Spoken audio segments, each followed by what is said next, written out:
prezentimi i ardhshëm do të jetë online nga Tasos Howardës, nga Qipro. Do të mundohemi që mos të planohemi shumë, kemi 1 orë kohë për drejt. Por edhe një gjë shumë të rëndësishme, një informacion shumë të rëndësishme. Në agjendë, si duket, unë e kam, darka është e shkruar në ora 18. Ju lutem, darka do të jetë në ora 20 në Planet resortin Planet. Pra do të jetë në ora 20. Mund ta përmirësoni këtu? Ka mbetur nga gabim teknik, pra ka mbetur. Darka është në ora 20. Të gjithë ata që i kanë tiketat e darkës, pra darka është në ora 20 në resort Planet. Tani, koha e drekës dhe shqiprimi në ora 13:30, mundësisht mos banohemi. Faleminderit.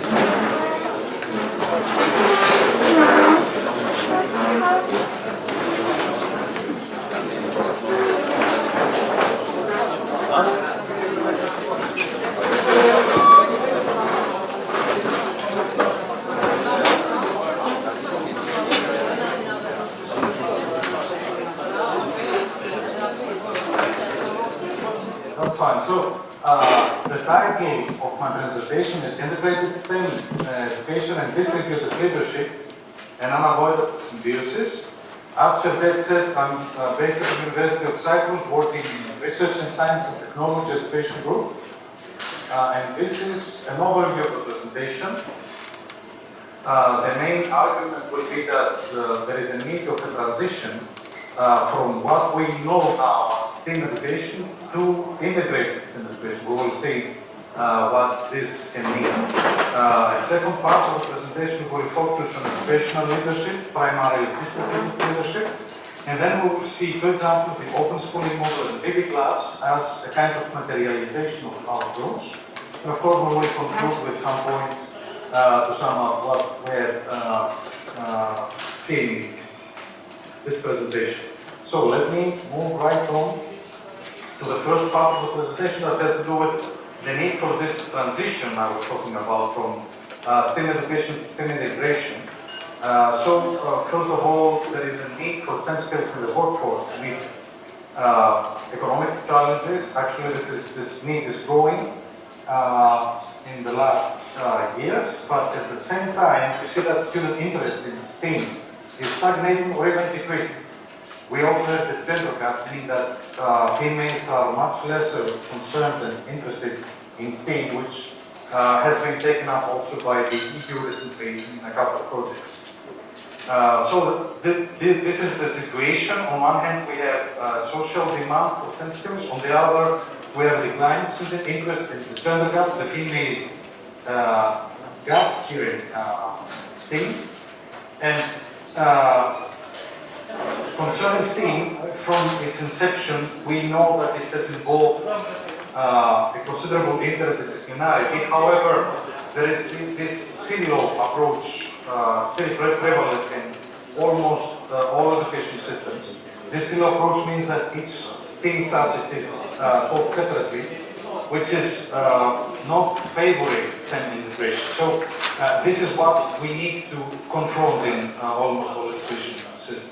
And therefore, it has probably proven challenging for both primary and secondary teachers to materialize the interdisciplinarity which has been inherent in STEM education since its inception, and especially to do that in authentic, everyday school contexts. So this is the picture today.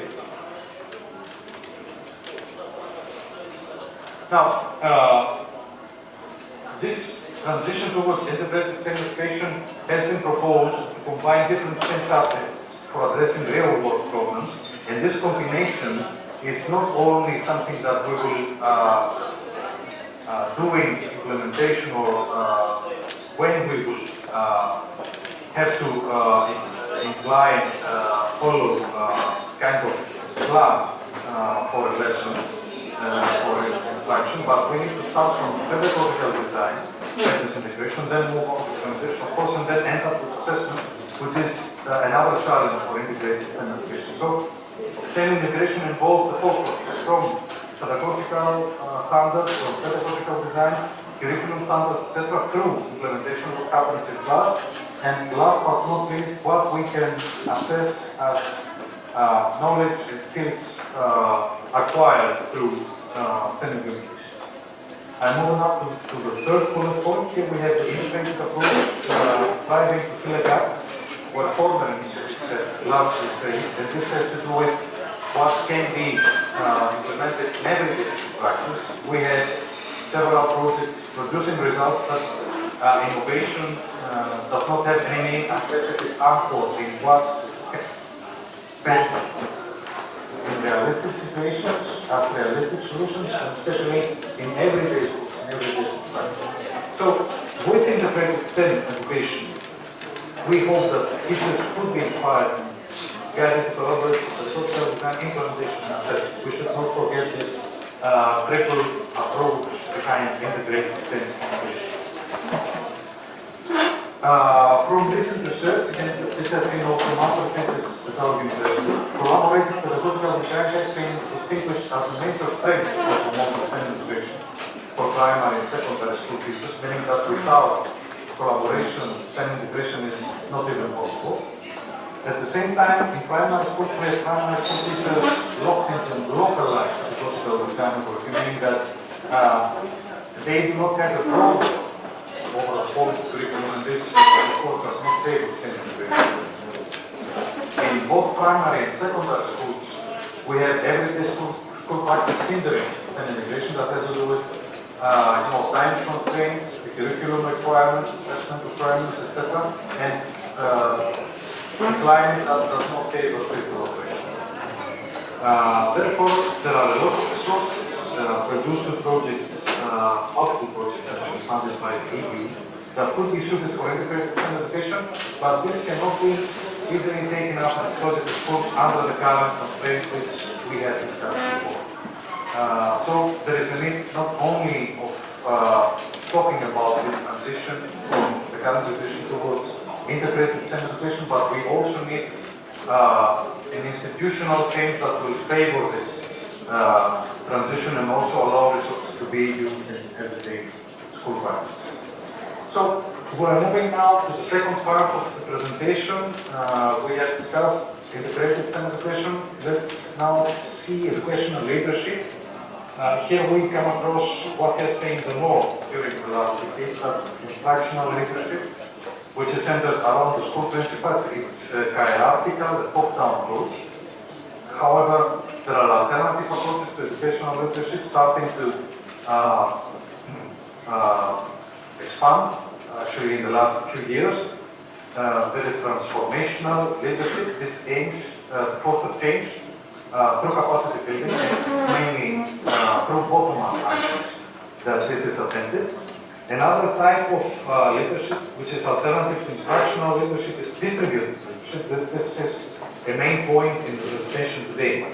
This is based on decentralization of tasks and responsibilities among peers, teachers at schools, and it highlights collaboration, but not only that, it also highlights a shared type of purpose and ownership of initiatives and innovation. Means that the school vision and the tasks that should strive to put it into practice should be shared and decentralized across all teachers in the school units. The last point in this slide presents another type of leadership that is called leadership for learning, mainly in the States. That has been discussed from several authors in the United States. This is conceptualized as an inclusionary process, where the whole community could be involved in the improvement of learning. So we have an out approach, let's say an out creative, according to our today, that's instructional leadership and a hierarchical approach. And we have several other alternative approaches which are more or less horizontal, meaning that they are based on a kind of decentralization, distribution of tasks, commitment, etc. The first point here summarizes what I've just said, that beyond instructional leadership, all other types of leadership emphasize this decentralization of tasks and point towards the need of empowering all teachers at the school to develop leadership skills. We can say also that distributed leadership may stand out because it maintains concentration on innovation in teaching and learning, which should be achieved through teacher collaboration. And it is this orientation towards innovation that may also address several other features of the other types of leadership, and that means that the distributed leadership can be inclusive and incorporate parts of what we have discussed before as transformational leadership and leadership for learning, in terms, for instance, of change, inclusion, stakeholder engagement, etc. So now, what are the possible links between integrated STEM education and distributed leadership? We have already seen that integrated STEM education presupposes teacher collaboration and the favoring school culture for innovation, pedagogical design, implementation and assessment. And we have also seen that distributed leadership is again based on teacher collaboration and a shared ownership of initiative and innovation. And this is why we can say more or less that we cannot move towards STEM integration unless we work within a climate that favors distributed leadership, and this is why distributed leadership can be considered as a necessary condition for integrated STEM education. Actually, this is part of the title of my presentation. This is the unavoidable symbiosis between integrated STEM education and distributed leadership. Now, we move to the last part of the presentation that has to do with a certain way of method to materialize all this. This is the open schooling approach. It emphasizes the quest for innovation and the transition from bureaucratic schools, which can implement guidelines received from external actors in a top-down fashion, from ministries, other administrative levels, etc. So we need to move from these types of bureaucratic schools to open schools, which operate under the culture of educational research and development. Open schools comprise core social centers. This means that they favor links between schools in their community, and they also favor links between formal and non-formal learning. And they also are focused learning organization, meaning that they promote motivational full engaged factors, including the students, teachers, school administrations, etc. They promote networking and equality of opportunity. The last point here is that open schools should develop responsible citizenship, the students taking over an active role in their community in decision making, which means that, for instance, projects in project-based learning do not have to do with simple demonstrations or gatherings or any event of that kind, but they should engage students in real problems, in real communities, in real neighborhoods, and let students have an active role in proposing solutions and actually co-creating solutions with other stakeholders in this case. Now, this is a scheme, a quite complex one, summarizing the open school approach. Let us concentrate on this part of the scheme. This is stakeholder engagement. We can see that we could engage formal, informal, and non-formal providers of STEM education. We could engage, of course, families and local communities as well as industry partners. And this is actually where we can engage all external stakeholders in what I called previously project-based learning. This is quite common in this type of approach. Now, the Living Labs is a more focused way of engaging stakeholders. This is the establishment of a user-centered environment for creating innovative solutions in real life settings. The inclusion of stakeholders aims to co-create solutions, as I've said, from which we expect that all will benefit. And there is this fourth helix, stakeholder engagement, and powerful helix stakeholder engagement, including actors from community or citizens, from the industry, private organizations, from academia, and from government, public authorities, or institutions. So here we have pretty much the whole society being engaged.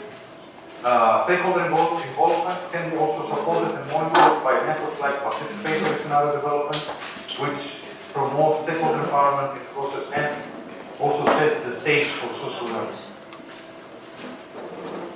Now, this is again this same figure for open schooling, and we see that what we have cycled earlier as stakeholder engagement is exactly this four helix model, including stakeholders from the community or citizens, the government, public institutions, industry partners, as well as the academia. So open schooling and the Living Lab approach are actually quite close interconnected. So, in the last few slides, let's wrap up and see the main points of the presentation. We've seen that the transition to STEM integration requires a reallocation of workload and focus towards teacher collaboration, pedagogical design, implementation, and assessment. I would like to stress the point that it's not only implementation, never is enough. We should be engaged in pedagogical design and implementation and assessment, be able to see what we have succeeded in accomplishing in terms of knowledge and skills. The second conclusion is that all alternative approaches to the question of leadership beyond fractional leadership involve this decentralization of responsibility initiative as a core principle, and this is especially done in the case of distributed leadership. The next point is that integrated STEM education would only be possible if we progress from what is happening today at schools and is based almost entirely on instructional leadership. If we move from this to distributed leadership, which relies heavily on teacher collaboration and aims to promote innovation in learning and instruction. We also saw that open schooling and the living arts approach can empower teachers to engage stakeholders in project-based learning, thereby promoting distributed leadership and an integrated education. The next point is quite interesting one. It has to do with the literature. And there is lack of research on developing pre-service and in-service teachers' leadership competencies. And this is why I believe this approach offers an interesting synergy which is worth investing on, both in terms of research as well as everyday school practice, of course.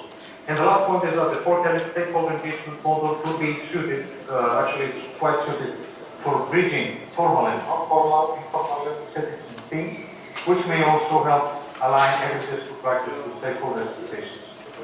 In the last slide, I have included some references. The first one is from the European project we take part in, just to integrate STEM.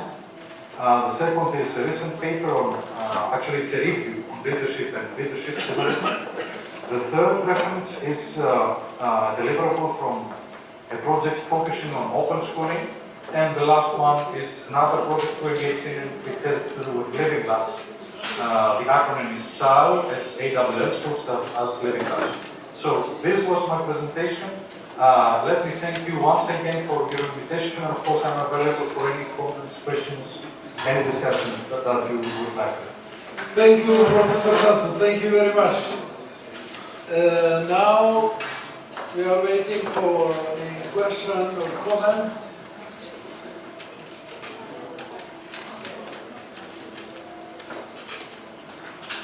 Joaquim, una pregunta.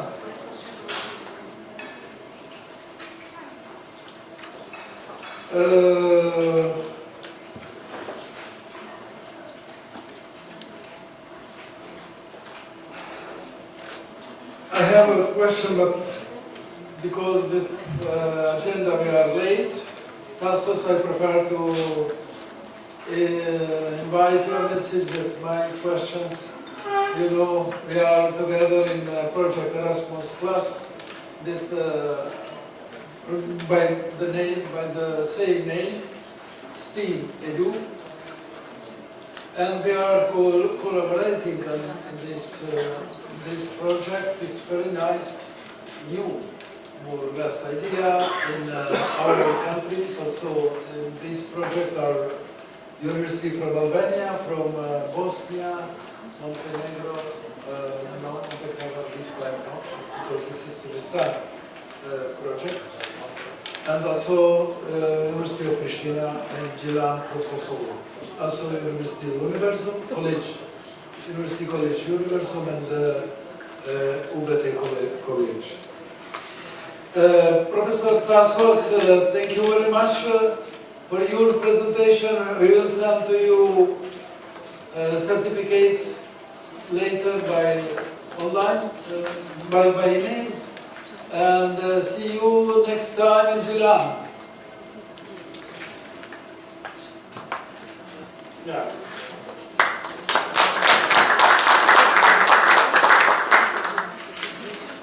And now we can continue with Professor Dr. Danilo Nikolic from University of Montenegro.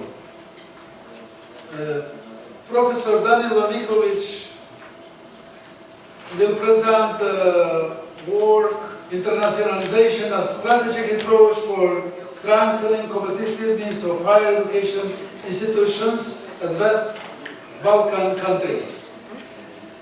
Professor Danilo Nikolic, while visiting professor as researcher for the American Fulbright Fellowship of the Faculty of Mechanical Engineering, Automotive Research Laboratory, University of Michigan, USA, postdoctoral studies at Japan National Institute of Advanced Industrial Science and Technology, Clean Power System Group in Japan, Doctor of Technical Sciences at the University of Montenegro, Faculty of Mechanical Engineering, Podgorica, Doctor Study and Research in Leader Laboratory, Tokyo, Japan, Master of Technical Sciences, Faculty of Mechanical Engineering, University of Belgrade, and Bachelor in Mechanical Engineering, University of Montenegro. Last 4 grade of high school in Madison, Wisconsin, USA. Please, Professor Danilo, take you. Don't worry for the time because online presentation are finished, and now maybe we go.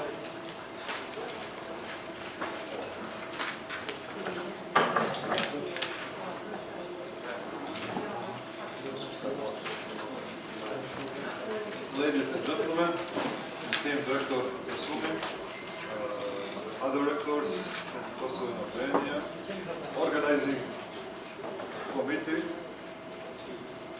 Vice Rector Tachi,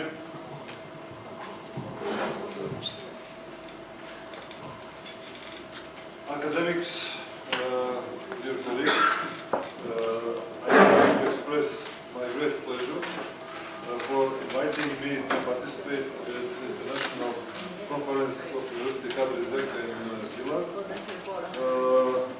My presentation will be in regard of internationalization process and how can we use it to improve our positions at West Balkan countries.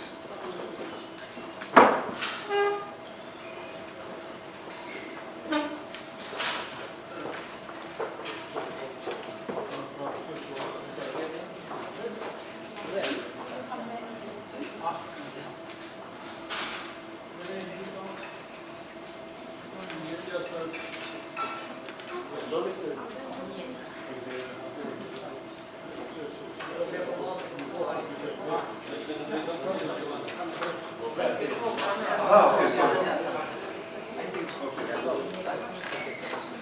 Okay. First, I would like to give an overview of the topic on the global level. Higher education has grown dramatically during the last half century. During that time, three main and overlapping megatrends affected and transformed higher education, providing challenges for policymakers and educational leaders. Those are massification, globalization, and internationalization.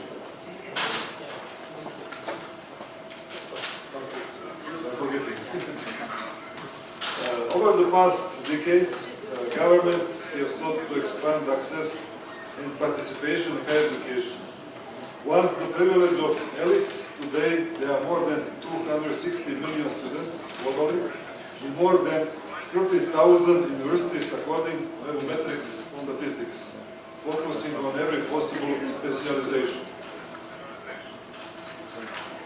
Today, globally, gross enrollment ratio in higher education almost doubled in the previous 2 decades, rising from 90% to 38% between 2000 and 2018. However, there are still significant regional variations. There is considerable correlation between GDP per capita and university enrollment. Thus, higher education remains out of reach for the world's poorest individuals, with only 10% in Africa having access compared to 70% of higher income families in Europe and North America. Emerging economies, such as China, is increasing enrollment ratios to 50% or more, as is usual in high-income nations. Even in African nations, the demand for higher education is fast increasing as a result of better basic and secondary education and growing middle class. On the other hand, in countries where the gross enrollment ratio has already surpassed 50%, such as Canada, Japan, South Korea, United States, as well as Australia and West Europe, the supply of higher education places is beginning to exceed demand for demographic and other reasons. As world population is expected to reach almost 10 billion by 2050, number of students enrolling in higher education is expected to increase in the next decades.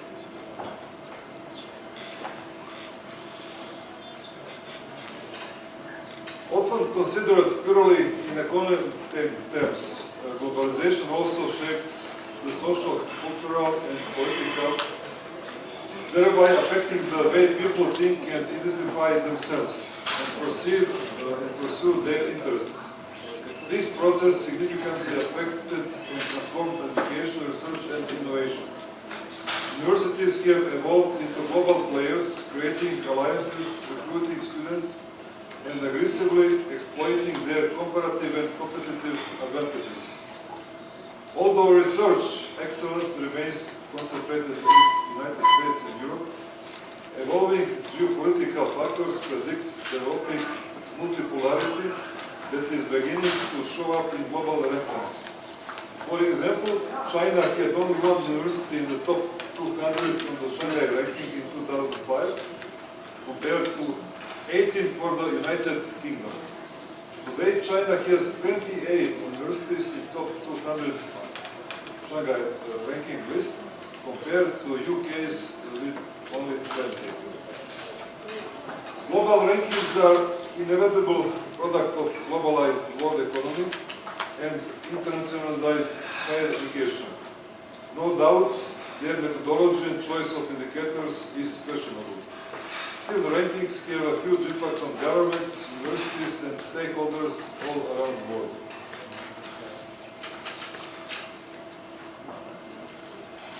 The relevance of international component of higher education has been greatly underlined as a result of the processes of massification and globalization. Higher education institutions throughout the world are striving to increase their international visibility and the recognition of their results in education, research, and social responsibility through the introduction of various mechanisms and models of international cooperation and integration. Higher education, by its very nature, has always been international. Nevertheless, the international dimension of higher education has profoundly changed over the centuries. The earliest universities in Europe, dating back to the 11th century, encouraged scholars to come and give lectures and share ideas, laying down one of the key foundation stones for the universities. While limited in scale in comparison to the European higher education area we know today, we may still speak of individual European space, defined by common religion, shared language, and common set of academic practices. In Europe, in the 1980s, the Erasmus program grew out of smaller initiatives. In the 1990s, Erasmus and other comparable programs were merged under Socrates' umbrella program. It laid down groundwork of the Bologna process and establishment of the European higher educational area. Later, Socrates evolved into Erasmus Plus, even bigger program that includes education, sports, and youth projects. Today, internationalization of higher education is driven by academic, economic, political, and social, cultural considerations. It has progressed from minor endeavor to a key aspect of the report agenda. In general, there are 5 goals of internationalization: enhancing the quality of education, enhancing the quality of research, preparing students for life and work in intercultural and globalized world, enhancing the international reputation and visibility of the institution, and providing service to society and community social engagement. Broadly considered, the notion of internationalization incorporates two components: internationalization abroad, translating all forms of education across borders, mobility of people, projects, programs, providers, and internationalization at home, which is more curriculum-oriented and focuses on activities that develop international or global understanding and intercultural skills. Globally, student mobility is the most common form of internationalization. In general, there are two major trends: student mobility, degree mobility, and credit mobility. Over the past 50 years, the number of international mobile students has doubled every other decade. The total enrollment of international students in the whole world was only 0.11 million in 1950. The number increased from 1.35 million to 2.75 million from 1995 to 2010. In less than a decade, the size of international educational mobility further doubled to 5.3 million at the end of last decade. Predictions are a further increase to at least 8 million at the end of this decade. The increase in the number of mobile students is in line with the overall increase of numbers of students worldwide. In absolute numbers, the percentage, the US has represented the leading host country with over 1 million international students and almost 20% share in 2020, followed by Australia and United Kingdom. These numbers do not give a completely representative picture. The percentage of international students as a part of the total number of students is, for instance, highest in Australia, with more than 30%, Canada and UK with more than 20%, and it is much higher than in US, with about 5%. The top sending countries since 2005 are China, India, and South Korea.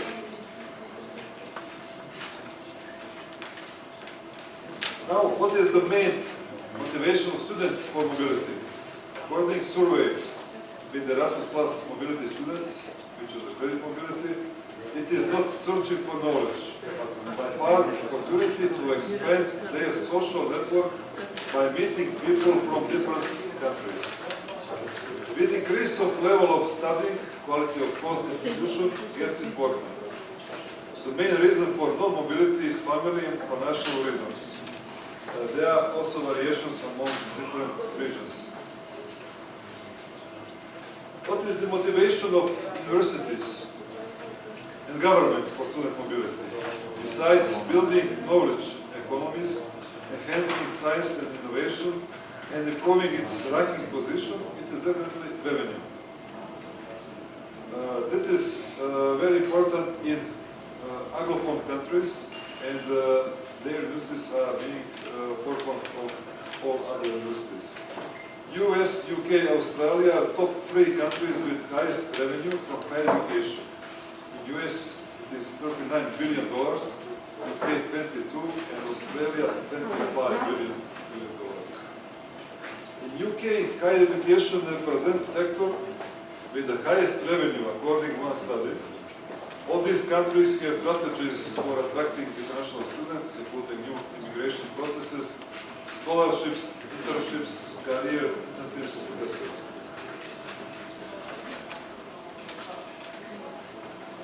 Staff mobility is an integral part of the internationalization of higher education institutions, an issue of increasing importance and the key aspect of the Bologna process. In general, mobility for higher education staff provides 2 kinds of experiences: training and teaching periods. According to ICF 50 HE survey, main reasons for staff to undertake mobility abroad under Erasmus Plus program are opportunity to establish new collaborations, following opportunity to develop knowledge and competences, and internationalize professional network. On the other side, main reasons to not use opportunity for undertaking mobility are family and personal reasons, followed by work responsibilities at home institution, difficulties to be replaced if absent, and surprisingly, lack of information about the Erasmus Plus program, how it works.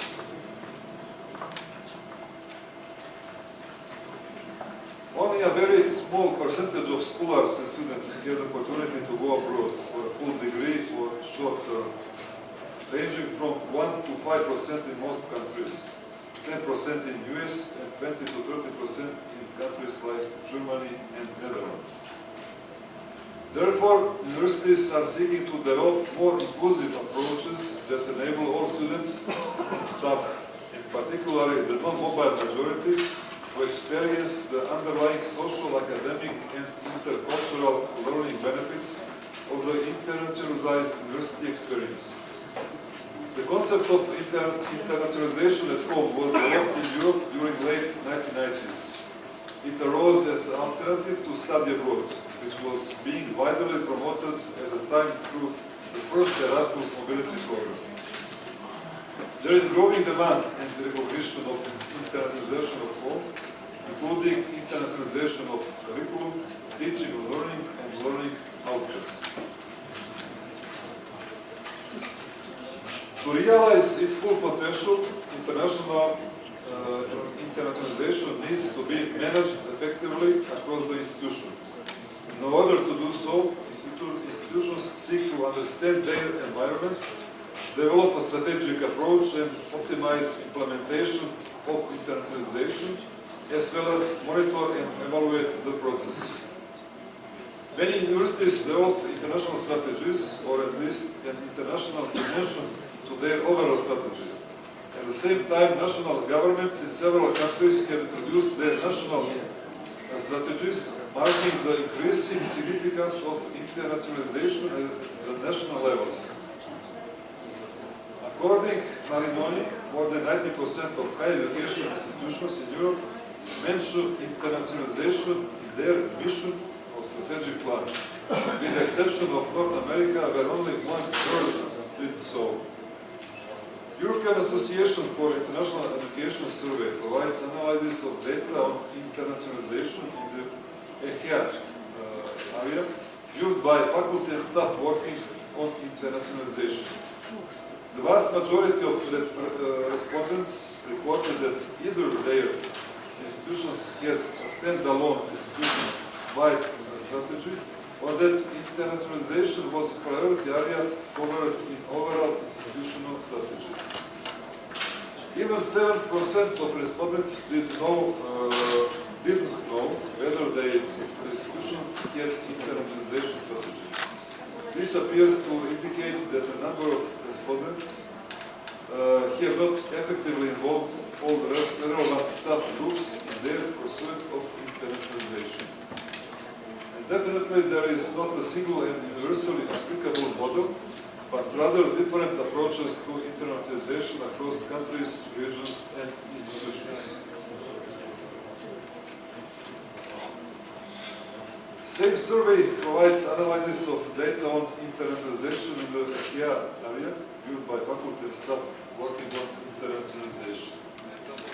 When respondents were asked about the main goals of internationalization for their eyes, it is interesting to know that preparing students for a globalized world and enhancing their employability, as well as improving the quality of education, stood out as the most commonly cited.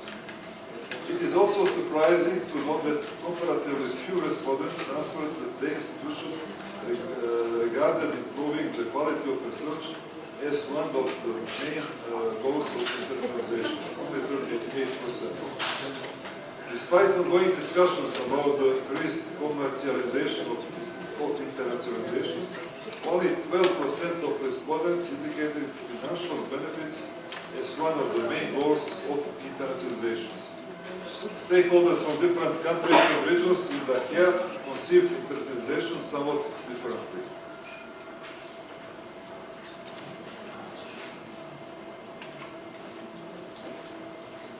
Now, I will start with the challenges for West Balkan countries' universities. For economic and political reasons, the West Balkan countries have traditionally been immigration countries. The extent of net immigration differs across countries and is highest in Bosnia and Herzegovina, followed by Kosovo, Albania, Montenegro, North Macedonia, and Serbia. When it comes to internationalization in higher education of West Balkan countries, the first thing that comes to mind is whether or not it stipulates brain drain. According to Vienna Institute for International Economic Studies, the international mobility of local students is a key driving force behind the extent of brain drain in the region. This is a very good example of internationalization at home and internationalization visibility of their students, professors, and university. So that is it from my side.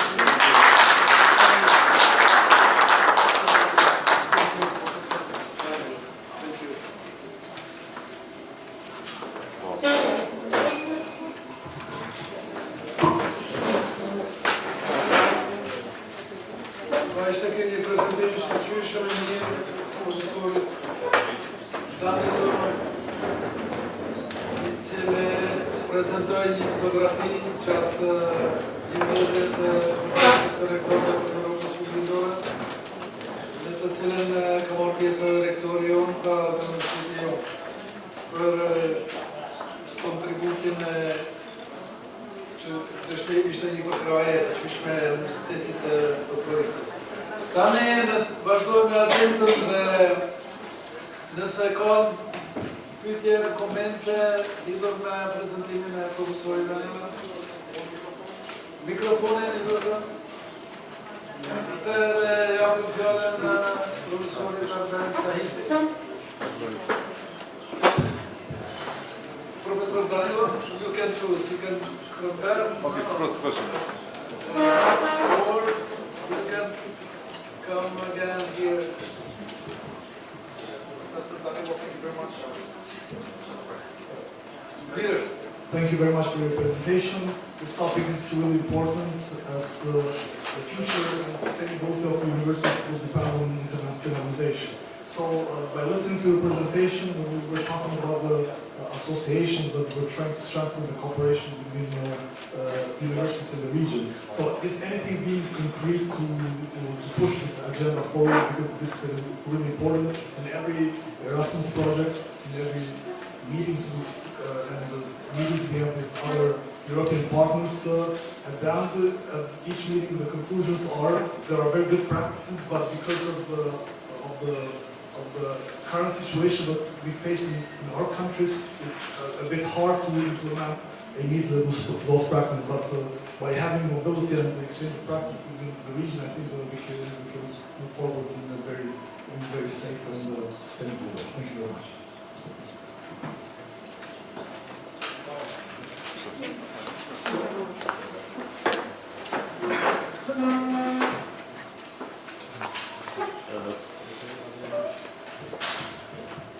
Thank you for your question. Management universities should give the best effort to try to connect their university with other, first of all with local, national and regional content, and later with other European universities. So that is the main goal, connection, internationalization of universities. So we had a huge opportunity using funds from European Union, especially this capacity building component. So at least I can talk now from my point of view, my faculty, not university. So at my faculty, which is one of the smallest faculties at the University of Montenegro, at the moment we have ongoing 8 projects funded by European Commission. Some of them, most of them are Erasmus Plus, others are Interreg IPA cross-border projects. So there is huge possibility for capacity building, for enhancing research at your universities, but in general, all this, let's say,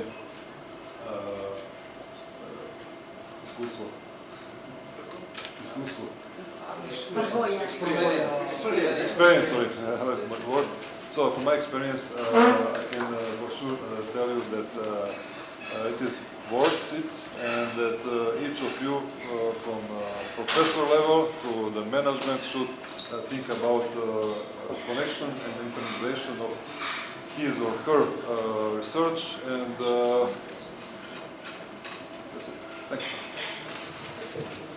Thank you, Professor Vladimir. Next speaker. Дали е регламент тjetër? Sigurisht do të kishë pas tjetër, po shikoj që jemi ngushtë me agendën të realizojmë. Kemi pika të rëndësishme, njëra ndër pikat më të rëndësishme dhe ajo që e karakterizon këtë konferencë është edhe çmimi Marin Barlefi, e cila do të jetë në fund të këtij sesioni. Tani do të vazhdojmë me, besojmë që profesori Joaquim Jimenez do të jetë pak më i shkurt, do të mundohet mundësisht me pika më të shkurta të prezanton punimin e tij. Profesori Joaquim Jimenez është profesor katedratiko në titull më të lartë në Universitetin e Barcelonës, që nga viti 2003, ka qenë edhe mësimdhënësi në shkollave të mesme të matematikës, mandej ka kryer studime në fushën e matematikës të NORS dhe në trika programistike në hapësira e bashkësitë Kluzi në Universitetin e Barcelonës, ndërsa PhD-n ka kryer në Universitetin Laval të Kanadas. Kryesisht tani merret me studimet në fushën e algebrës dhe gjeometrisë dhe arsimit matematik dhe arsimit gjeometrik. Është antari Komisionit Ndërkombëtar International Commission of Improvement for Mathematic Education. Please, Professor Joaquim, you have a floor to start with your presentation. Thank you.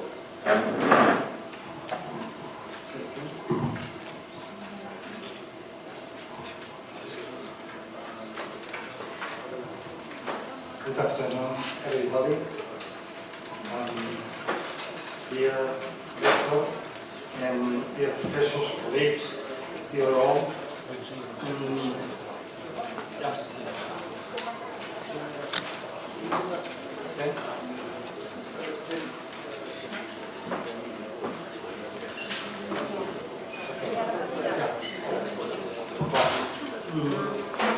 It's a really pleasure for me to be here. 20 years after my first visit in Kosovo, the country changed a lot for me. You say not a lot, but for me it's a big change. You are independent, and then that's a big difference. We changed a lot, but I didn't change. I continue being worried about socio-cultural perspective on mathematics education, and then that's the reason, because I use the creative work in my talk, and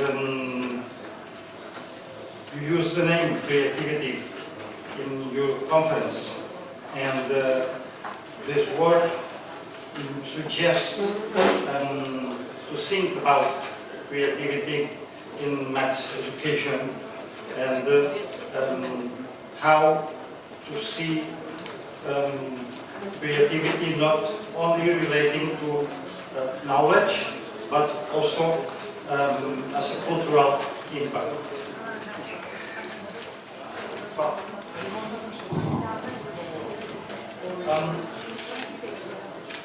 Everything that is said here is a conjecture. Be tested in your experience. My approach is fundamentally phenomenological.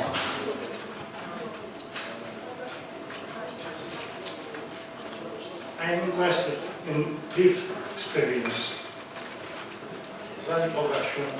My task is to evoke awareness, so what you get from this session will be mostly what you notice happening inside you. Practical knowledge of the known classifications of figures in the plan is not to serve as a translation to the 3D. That means that many things that we do in secondary schools, it's not enough to be a good teacher, because you have no complete knowledge about everything if you are not provoked to continue. Despite having manipulative elements, prospective teachers are not able to formulating mathematically well-formulated explanations. And it surprised us, because we expected that they could translate something about their own knowledge, and it is not. It is possible to identify a conceptual domain in the characterization of 3D figures and our level of structuring from properties. It relates to what is called in our language the Van Heel level of knowledge, and we observe that the questions proposed are enough to see that future teachers, even having secondary school, they are in a second level of Van Heel, not 3 or 4 levels as we expected. And it means something that provoke ourselves to see how to develop this reality. They could not recognize generalizable properties that would allow them to make randomly creature. And some future teachers like to define a mathematical object by describing characteristics or properties. That is lower level than we expect. Well, the use of manipulative material that we also expected to give opportunities to touch and to observe characteristics seems not to be enough. And there are some other researchers that focus on the visualization on 3D using GeoGebra or other materials, technological materials, have same conclusions. And even more difficulties because we live a lot in schools with 2D dimension, just 2 dimensions. And there is a complication when you train to enter to the 3rd dimension, in which visualization is not usually done by touching materials. That's enough? Okay. Well, here is another example of this use of creativity and thinking. We propose to review the area of triangles.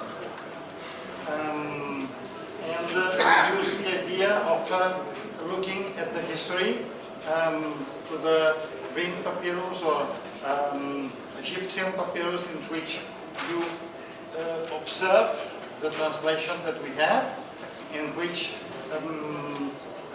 it is known that the Egyptians say that the area is the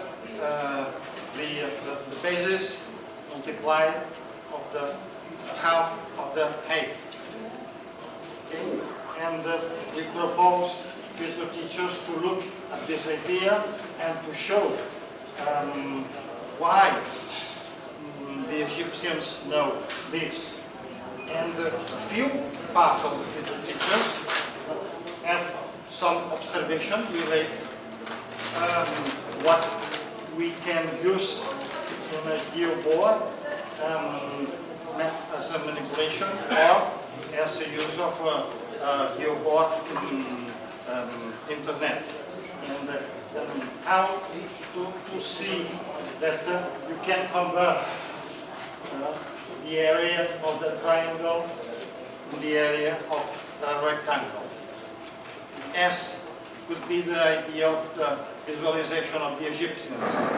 And this is another example in which we can see that schools use normally the idea of splitting, dividing the figure in parts and recomposing. And it is not the way as Egyptians don't. Because if you split and you divide, you don't have the area in a way that you have basis multiplied of half of height. You have the height multiplied for the basis and divided by 2. Okay? And this is what is normal in the schools. But it is not the way of looking at the Egyptians.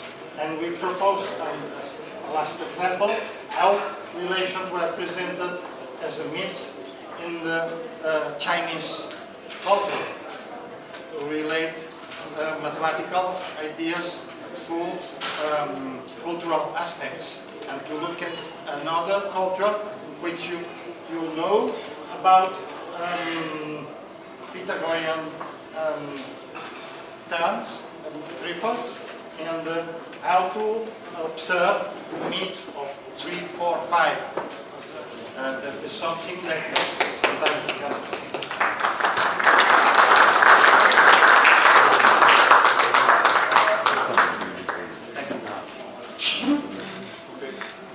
Thank you, Professor George.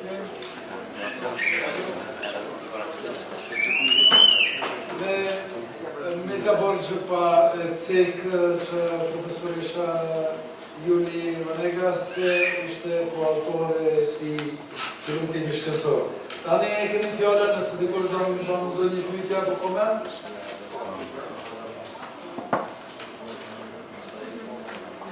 Urna don Mahmuti.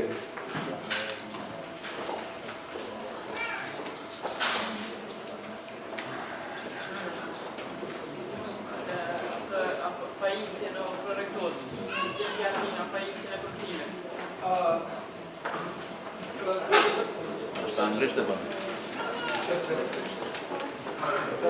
I'm speaking English. Oh. Oh, yes. Okay. I want to say in the first part that you mentioned you have to provoke a questionnaire of the students. All this exam, it seems like open problem. It's like you have for the prism, regular three-dimensional prism, how to build one body geometrical. It means not to say build one cube, but what of body geometrical you can build. It's like we should do every day in our school to provoke the imagine, not to say what to do, but what you can do. It was like a comment about that. Yes. When you talk about body,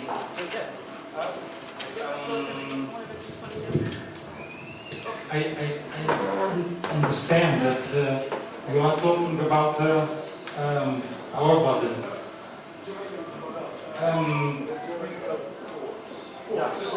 Yes.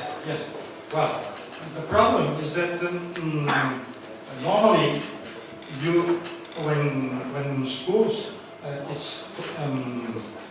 you use cubes people know about the properties of the cube.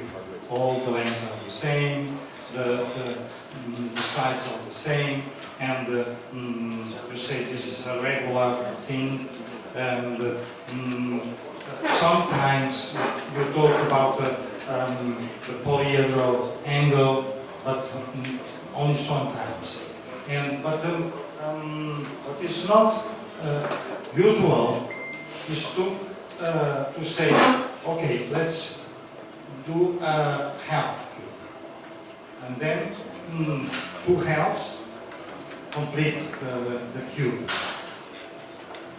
It could be normal to use this in schools, but what is not so normal is to say, let's do something with 4 of these half cubes. And then it is a new perspective in which you present something that is not normal to reveal previous knowledge. And this is important in our perspective because it gives opportunities to overcome something. If you repeat in the formation of teachers the same things as they study, then you know not more than you know.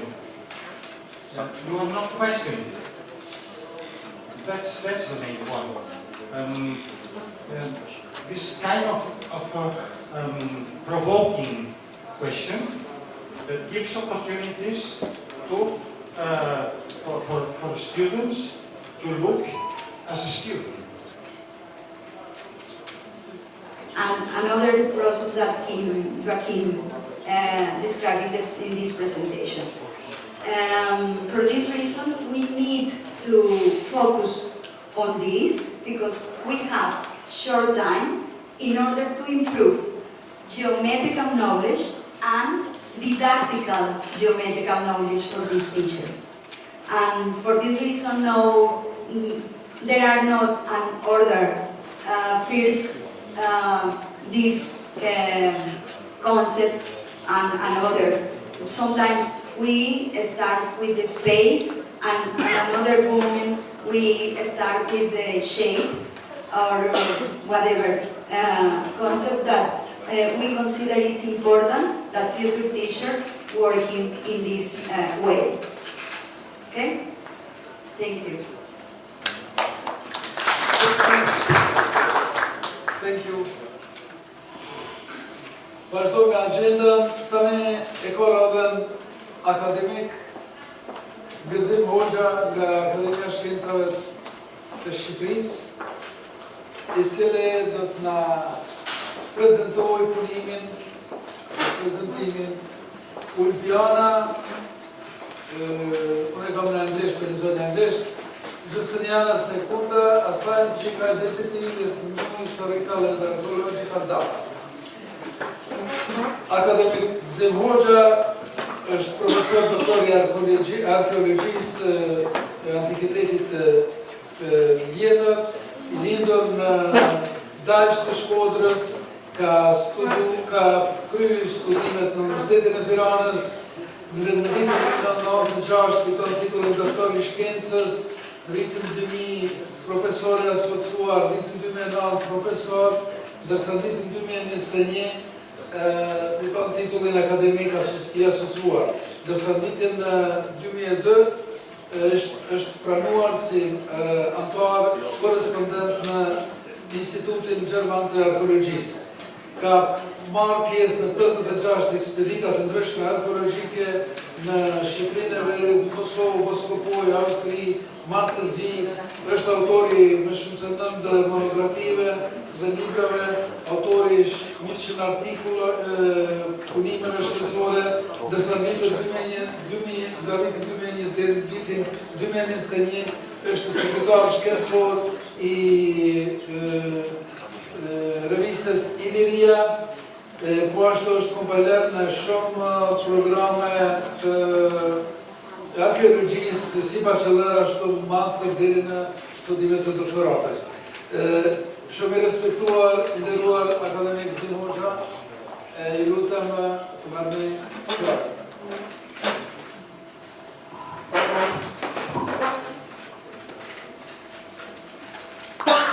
Prezantimin e keni? Mirë.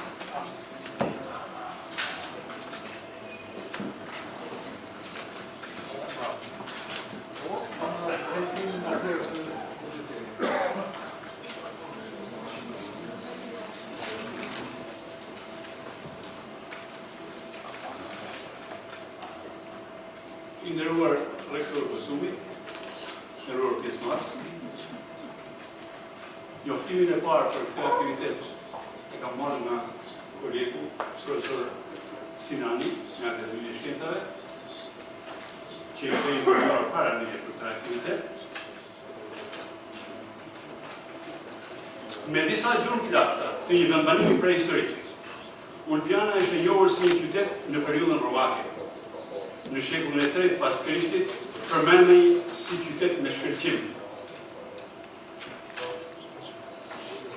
Municipus Splendissimus Ulpiane, dhe si qytet i mërmeri. Vizita e vetë perandorit Theodos në Ulpiana në vjeshtën e vitit 380 pas Krishtit dëshmon pa dyshim rëndësinë e këtij qyteti. Në kohën e perandorit tjetër Romak Licinus, që ka sunuar vitet 324, apo dhe diçka më herët, në qytetin Ulpianës kanë qenë martirizuar gurgdhenësit Flori dhe Lauri. Edhe pse u martirizuar në zonën e njohur latinit folës të Dardanis, këta martirë na bëhen të njohur nga tradita hagiografike e krijuar në Konstantinopol jo më herët se në shekullin e 6 pas Krishtit.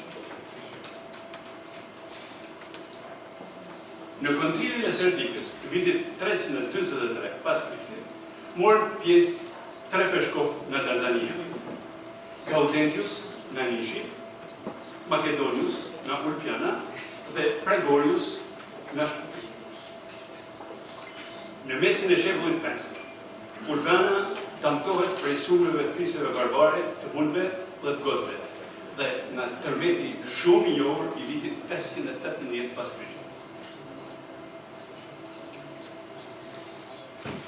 Në vitin 535, perandori Justinian, perandori montazhi figurativ që shikoni në këtë fotografi, tregon situatën e përafërt të qytetit në kohën e perandorit Justinian. Duke parë një situatë tillë, na rrin ideja se i ashtu quajturi Castrum mund të ishte ai qytet që përmend Prokopi Cezarës, Justinianoplis. Justiniana sekunda, qyteti Ulpianës në antikitet në vonë tregon shenjat të qarta të transformimit pajisor.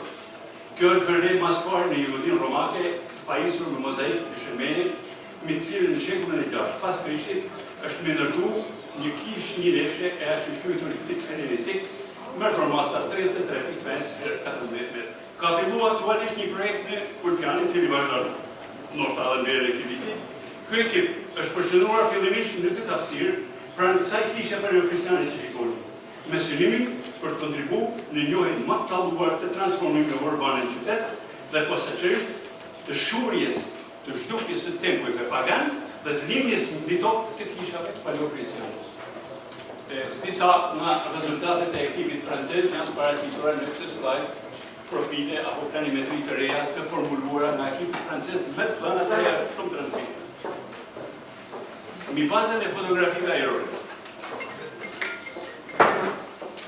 të realizuar në fushatën e kërkimeve të vitit 2009, në Ulpian u identifikuar për herë të parë një strukturë me 8 konka gjysmërrethore, e cila, ashtu si që menduam fillimisht, rezultoi të jetë një baptister ose paksimore e shekullit 4 pas Krishtit, me portikun, sallën, vazhgën e paksimit,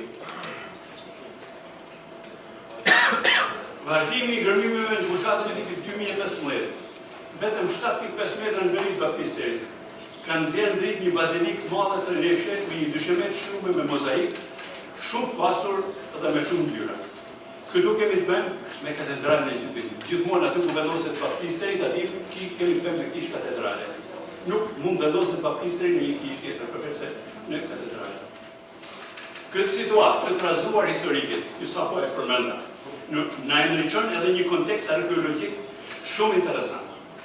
Një varr i veçantë, i paksuar me emrin varr Barbari, është gjetur me një inventar të pasur, i cili përmande objekte ari dhe argjendi dhe një monedhë solidus të perandorit Justiniani I, preri e viteve 538. Shikoni dokumentet, janë njëna mas tjetrës, unë I kam nënvizuar me të kuqe dhe me të verë, janë nga dokumentet fare të pakundërshtueshme të pranueshme në nivel botror.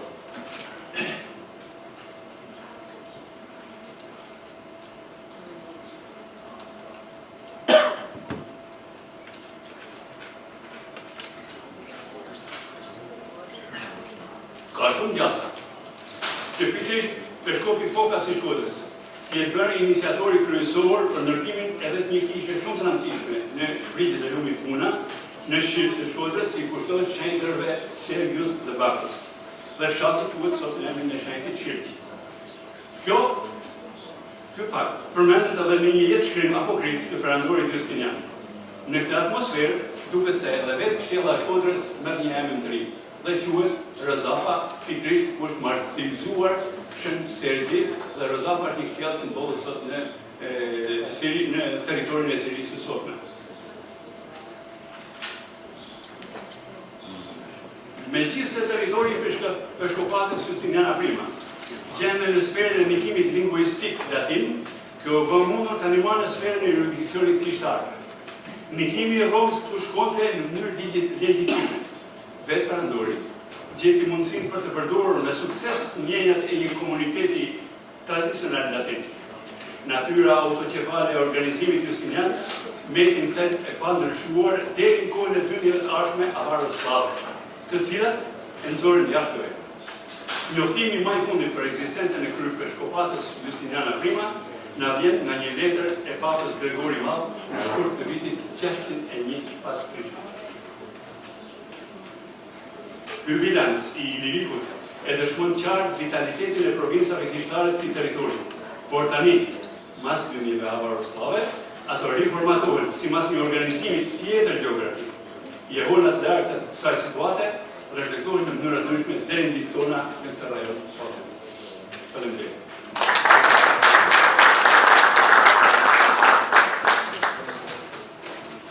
Faleminderit.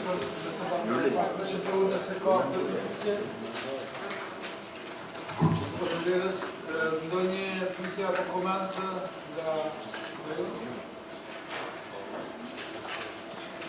Unë një pyetje ka të qytetarës. Atë harë e patët... Ne vetëm për këtë mikrofon.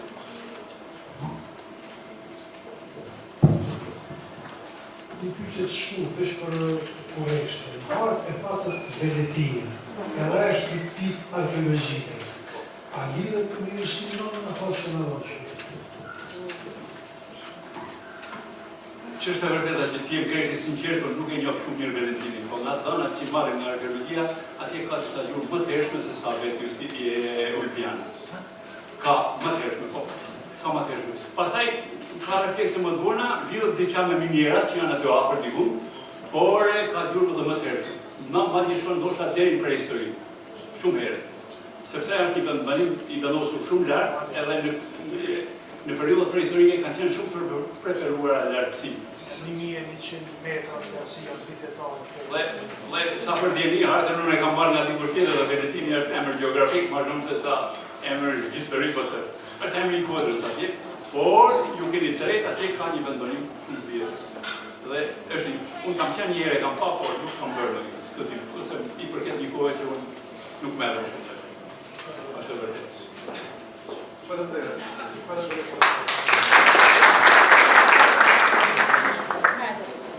A do të bëjmë një tjetër? Po, koment? Një pyetje kështu për koreshtë.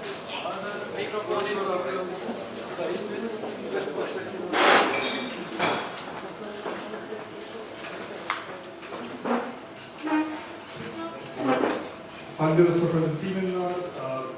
Desha më bëni pyetje për vendovjen e këtyre zërmanëve dhe të shërbëndërmarrë zona më të lartë të postomirë. Dhe kjo praktikë zakonisht është përdorur për peradres angleze në gjatë pushtimit për shtetet afrikane.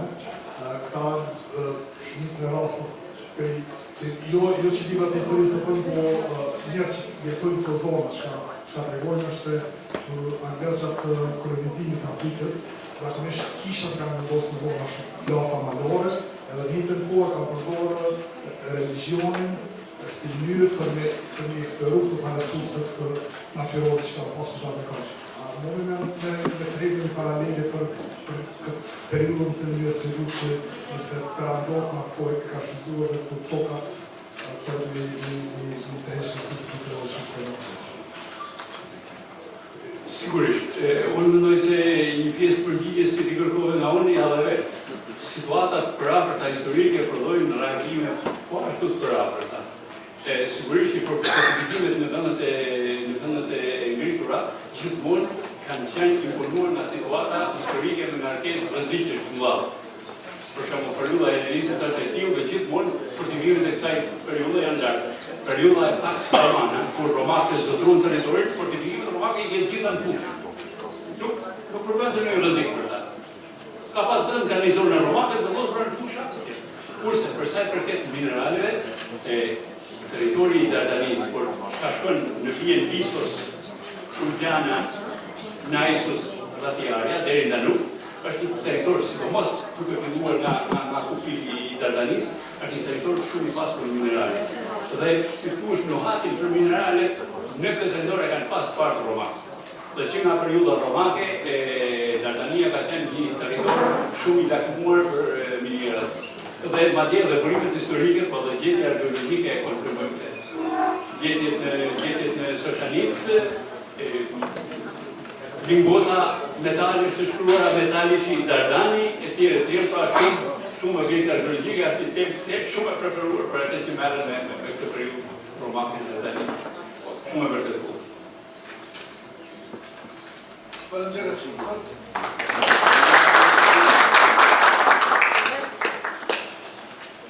Dhe në përfundim të sesionit plenar kemi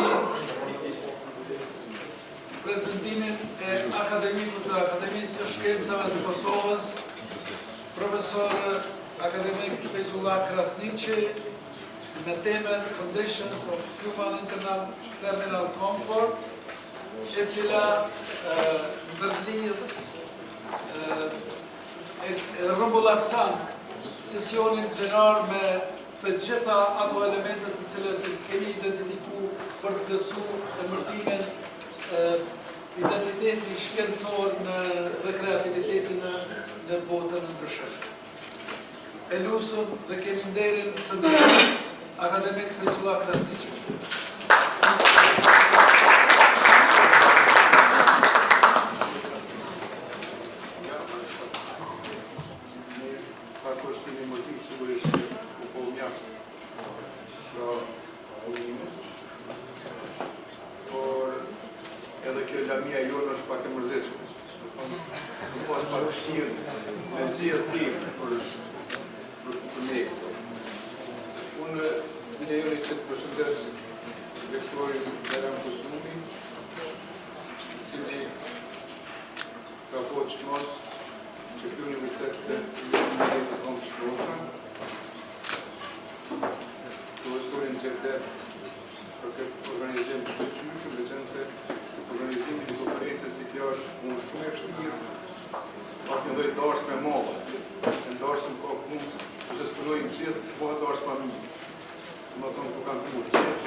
Universiteti i Milonit sot është ndër universitetet më të nderuar në vend.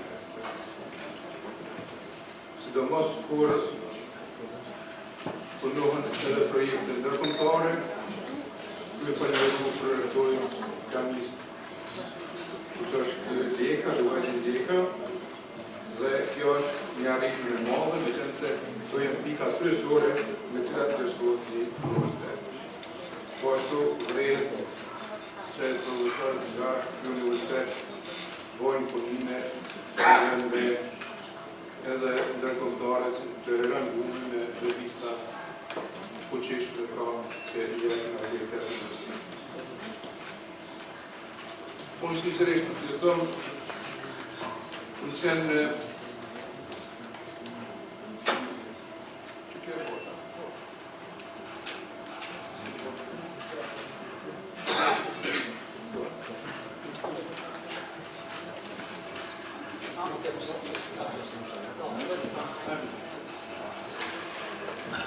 unë e lidhe me këtë komforin termik, unë përtu disa punime dhe jashtë dhe para një viti e kom përtu dhe librin komforit termik dhe kom 700 faqe, I cili është promovuar në Akademinë e Shkencave të Shqipërisë, është prezenter nga Akademia jonë për mu promovuar në Akademinë e Shqipërisë. Që janë tepër nderuar dhe po përveç se është promovuar në Akademinë e Shkencave të Kosovës. Ky ka qenë libri I kohët të Akademisë e libri I shumë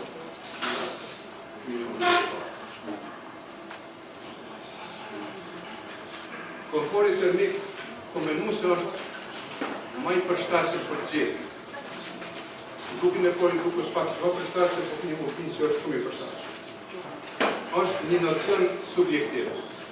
Nëse ne pyesmi në drejtë tash, a ndihemi mirë, komfort, tash, dikush thotë po, nina mirë, dikush thotë po nina mirë.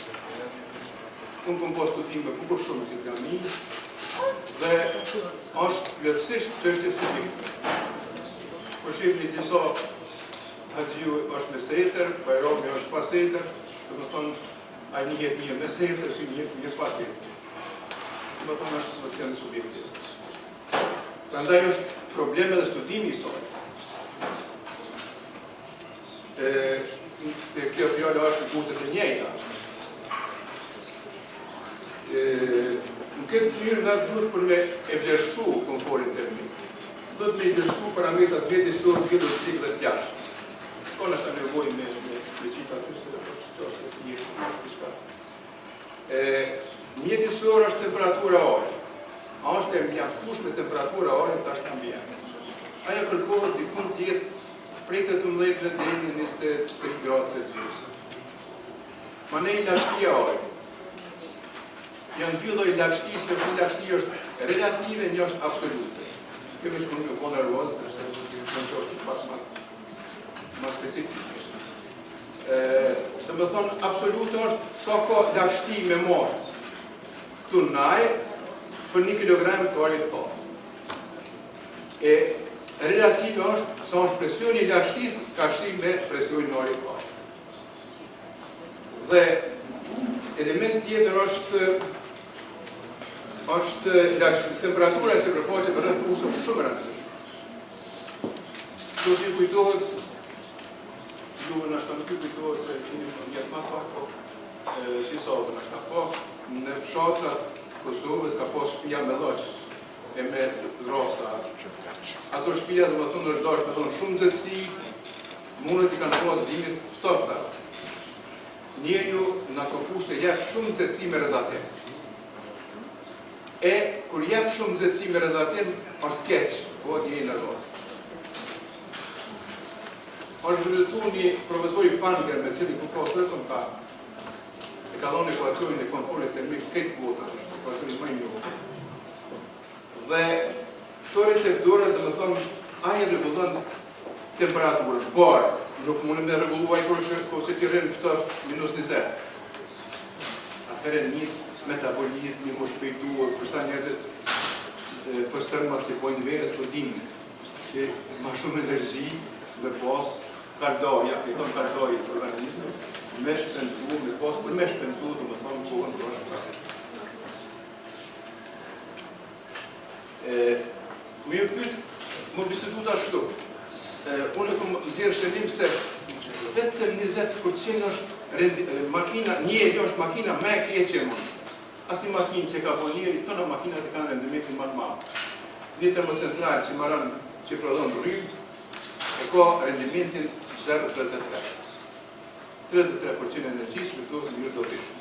Domethënë, nga një tonë që mërë, 300 kg janë shfrytëzohen në mënyrë dobishme. 600 kg, 630 çfarë vjen, shkojnë në ambient. Po njeriu ka rendimentin edhe më të vogël. As 20% nuk e arrin sportista. Që sportistët e kanë më të madh rendiment. Domethënë, njeriu është makina më e keqe e mundshme. Pse? Një sasi të vogël të energjisë që e merr.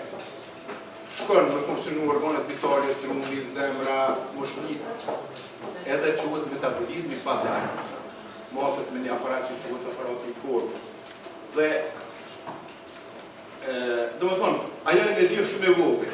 Duhet një 2 ditë mos më horë kur gjao më nejt, asi edhe matet ajo. Sa shpenzon çaj bazali. Ma nej, nëse ti rrit aktivitetin, punën, shumë energji duhet me pas. Domethënë 80% duhet më shpenzu më shumë, por me rrit veç pak aktivitet. Domethënë, kjo është një studim, një problem shumë i komplikuar. Këto ekuacione dalin çast komplikuar, në skundesht me bëmë këto ekuacione që i kanë gjitha, dalin çast komplikuar që bëhet e vështirë kjo. Edhe domethënë këto ishin 2 pjesë kryesore kur është ndeti temperatura e lartë edhe kur fryn fryma, se kur fryn fryma ajri merr lagështin prej ujit detit, edhe bëhen të lartë dhe temperatura e lartë. Janë 2 të keqe. 2 sene të keqe domethënë. Edhe njeriu mund të ujë shumë në atë kohë. Edhe koha kur është pra mjegull. Mjegulla fitohet prej ajrit pa ngopur me lagështi, për shembull kur fryn fryma prej detit ka ne, përzihen 2 rryma fitohet mjegull. Edhe në ato kushte domethënë duhet të ruhemi nga levit mushkit pra me funksionu normal. Unë e kaq që ishtë të besoj që është.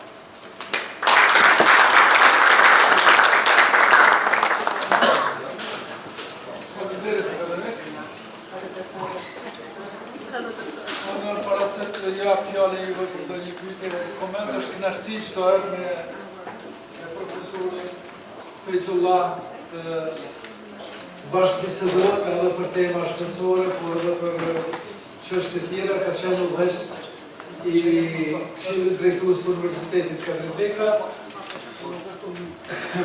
Akademik Feyzullah Krasniqi ka kryer Fakultetin Teknik Drejtimi i Maqinerisë në Universitetin e Prishtinës në vitin 1977, studimet e magistraturës në Shkup në vitin 1983 dhe ka doktoruar në vitin 1988 në Universitetin e Prishtinës.